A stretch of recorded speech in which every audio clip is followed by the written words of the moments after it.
La ReDrum est une boîte à rythme à base de samples. Nous avons 10 emplacements dans lesquels je vais pouvoir mettre 10 sons.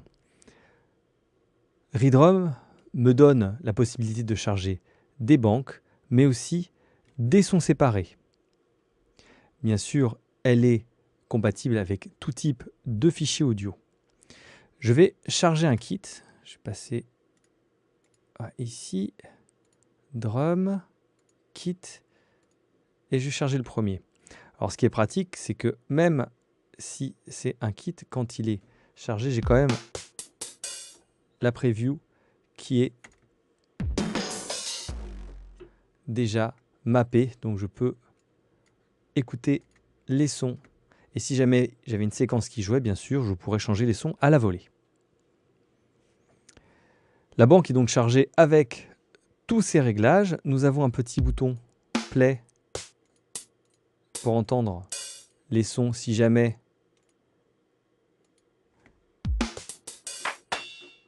le clavier maître n'est pas mappé dessus.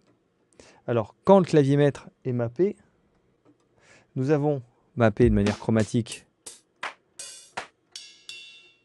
les différents sons sur une première octave. À partir de l'octave suivante, nous avons des mutes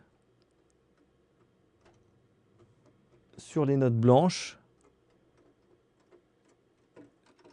des mutes successifs à partir de la seconde octave pour les 10 emplacements. Vous voyez, chaque fois que j'appuie sur une touche, ça le mute momentanément. Et à partir de l'octave d'après, j'ai des solos mappés sur les notes. Donc si jamais on a besoin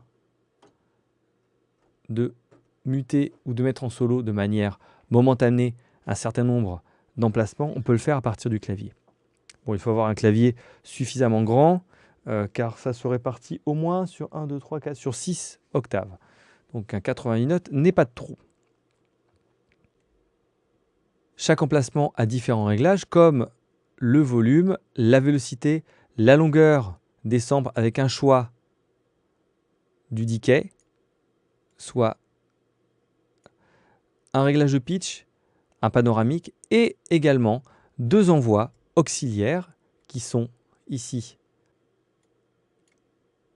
qui peuvent se câbler à partir d'ici, qui sont mono, ceux-ci.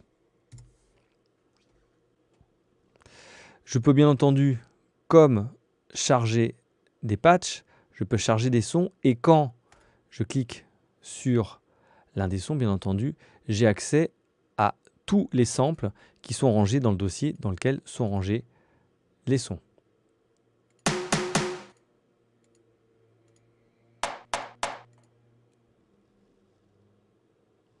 Vous voyez que certains emplacements ont des réglages différents selon les samples que l'on y place.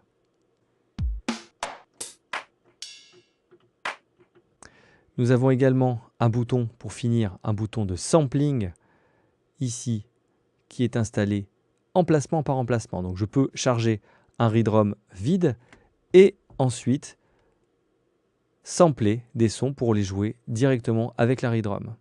Et quand elle est sélectionnée, nous avons le module d'édition qui est personnalisé et quand je fais CTRL-clic ou clic droit sur PC dessus, le menu contextuel apparaît.